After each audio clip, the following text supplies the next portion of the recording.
back to the channel. Once again, my name is Ed Zamora from Principia Prep, and today we're going to be going over the 10 ways to show demonstrated interest when it comes to college admissions. Now, if you're new to the channel and you're looking for additional college content, just click the subscription button down below. It will notify you of new videos that come out, as well as if you do enjoy today's video, please hit the like button. It does help our channel. If you also have any questions or any comments, leave them below on the video here. I do answer any questions that come in from any of the people watching the videos. That being said, let's jump right into what is demonstrated interest. Basically means how eager is a student to attend that college? How much emphasis is a student showing that this school is their #1 college? It's the student's genuine interest in this college that may in some cases actually help your student get in. And that being said, let's go over the #1 way that your student can demonstrate interest to their college. #1 way to do this is through social media. Obviously through Facebook and Instagram and everything else, students can go on the pages of the universities they're interested in attending and not only like, but also comment on the different pictures, the different information they have on these social media platforms. While this doesn't have a tremendous amount of impact on demonstrated interest, it is a starting point where you can start off now, basically showing interest to that university. Now for me, I have seen this does help out, but it's very small amount it does help out, especially when it comes to demonstrated interest. They want to see other things, obviously the other 9 I want to discuss here today, but it's one of the easiest way where your student can just jump on their cell phone or you can just jump on your laptop, leave a comment, leave a like, so on and so forth, to kind of get the ball rolling when it comes to demonstrated interest. Let's go over the second way you can show demonstrated interest to the colleges you're interested in. When it comes to the school's website, I would definitely be going on there. If at any point in time it asks you to leave your name, your phone number, your email, so on and so forth, especially for the student, I'm putting it on there. Especially if the website's asking you, do you want any information sent to you via email, this kind of stuff. Anytime I can get the student's name on something, anytime I get the student's email on something, I'm doing it because it does help out the demonstrated interest. It's also like the social media part of this, one of the easiest things you can do. You also want to think of it from this point of view. The admissions office is essentially the marketing arm of the college. They're there to provide as much information as possible. So typically the admissions side of the web page is set up to basically have students stay on certain parts for as long as possible. That's the way that school basically helps market itself. So since it knows, based on the way it sets up its website specifically for admissions, that it's looking to gather information, i.e. it recognizes how long you've been on some of these websites, the goal is to be on there to look for as much information as possible. Always leave your contact information. Now the third way of showing demonstrated interest is the school is going to be doing any informational sessions in any locations near you, or if they're doing a college fair, even if they just have a booth to give out business cards, you want to attend that information session as well as go to that college fair. At many of these information sessions as well as the college fairs, once again we go back into they're going to have you sign your name, provide your email, so on and so forth. So it keeps kind of racking up what I would consider basically the points system, I guess the best way to look at it. The more points you have, the better you look on paper, especially if the school is looking at demonstrated interest as one of the factors to accept a student into the university. Now when you're on these information sessions, always make sure to get the person's business card. Always make sure to get a point of contact where then you can then send them an email later on saying, thank you for the time you spent with me at the college fair. Very informational, very helpful. Can't wait to apply to your college. If you wouldn't mind, I'd love to send you additional questions as I go through the process. They're always going to say yes, by the way. So the goal here is you're starting to build that relationship with that admissions rep, i.e. the person who's looking at your application when you submit it for that college. So that in a way, basically, by building that relationship, you're kind of putting them in your side when it comes to the yes, no, or maybe piles of the world of admissions. That's your goal here. Now, the fourth way of showing demonstrated interest, the rep from that college is coming to your high school, whether they're going there in the middle of the afternoon, whether they're after school, whatever time they're there. You have to attend these meetings.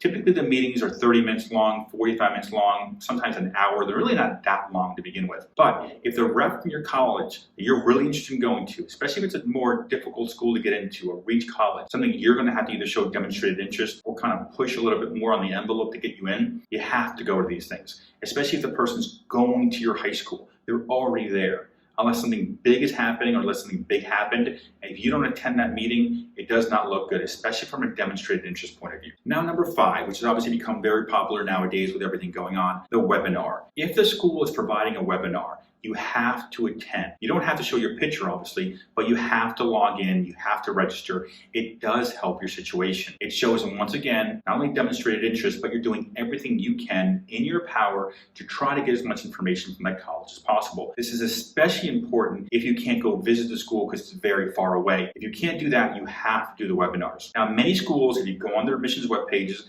they're going to show you the different webinars they have available and when they're hosting them, as well as many of the college fairs nowadays are also being done as far as webinars, where they'll have 400, 500 different colleges at one point in time on the webinar, essentially. You just click on which college you want to listen to. These are things you need to do because obviously if you sign up for the webinar, even if it's a 300, 400, 500 plus college webinar where you select a college, they are keeping track of the ones you're selecting. So obviously, once again, it is helping out when demonstrated interest. Now, the sixth way to show demonstrated interest is probably one of the more obvious ones, is to visit the college. Your goal is to visit the college as many times as you possibly can that makes sense. And this is what I mean by makes sense. If the college is obviously across the country and you're not able to visit it, that's perfectly fine. You don't have to visit. You can obviously do the webinars, if the person comes to your high school, so on and so forth. You can do everything else. But if the college itself is 30 minutes away, an hour away, 2 hours away, then typically I tell students is, if it's a dream college, it's where you want to go, it's one of those REAP schools, it's more difficult, I want to be on there for any open house it has. I also want to be on there maybe 2 or 3 more times, at least 3 or 4 times in total at least, to show that person, to show the admissions office that I'm gung-ho about this college. I know it sounds crazy, but at a certain level, you want to go there a few times because you want to show them that, you went there once, you loved it, you went there again. You can even discuss this during your email sessions going back and forth with the admissions rep. Hi, just visited the campus for the 3rd time. You guys had a great open house. Love the information you had about this specific major. Have additional questions, would love to get your input. It provides added value to show that person that you are super gung-ho, and then when you say this is my #1 college, you actually mean it. In 23 years of doing this, every student keeps telling me the same thing every year. This is my #1 school, and that #1 school ends up being like 5 different colleges. For me, and from an admissions point of view, pretty much every admissions officer has always heard, this is my #1 college. That's great, but show me this is my #1 college. If that's what you really mean, show me. And by visiting multiple times, it does help. But it's to a point, let's put it this way. Now, you don't have to visit the college, obviously, 10, 15, 20 times. But the more you can do it, the more valuable it is, your time that you're spending there, the better off it is. And now 7, as far as demonstrated interest in showing it, is how you apply to the college. Now, obviously, applying early decision is like the #1 way of basically demonstrated interest because you're showing the college that I have all my faith in you. If you let me in, I'm going to go to your college because early decision is binding. From there, you have restricted early action, which basically means it's not binding, but it's your way of showing the college that I'm going to go to your college more than likely. I'm going to take every other early decision school off the list, in some cases, every other private school off the list, and only focus on you. So if you let me in, very likely to come. And then the third option here, obviously from the early side, is just early action self. These 3 options do show a lot of demonstrated interest, especially the binding stuff, because it indicates if you let me in, I'm definitely going. So it's essentially the #1 way you can show demonstrated interest throughout this whole process, by the way. The #8 way to show demonstrated interest is through your essay. Now, a lot of these colleges, especially the more difficult schools to get into, are going to have the why essay. Now, the why essay is a supplemental essay, typically in addition to the essay you're already doing for the main essay. The why essay wants to see from you, obviously, why you want to attend there, but it's kind of more a dissecting of, okay, what it is about our college that makes you want to apply here? Why is it our college is the one that stands out in your eyes? This is the part where you want to basically fill in the blanks and not be generic. This is what I mean by not be generic. If you go on campus, the campus is going to be beautiful, and your entire essay is, I love the campus. That is not showing why. The reason it's not showing why is because the person more likely works there every day of their work life, which means they see how beautiful the campus is. What besides this stood out in your mind? You need more substance. You need more value. Or if you indicate, I love your college because you're #5 on Newsweek top engineering program or top architectural program or whatever program. That, by the way, is also not helping your cause. Look to find something about the university that uniquely speaks to you, that you have to have in your life. That's the way you write the why essay, by the way. Now, the 9th way to show demonstrated interest is by doing an interview. Now, most colleges have 1 of 2 interview options available to you. If you can do an admissions representative interview, that holds a lot more weight than the alumni interview.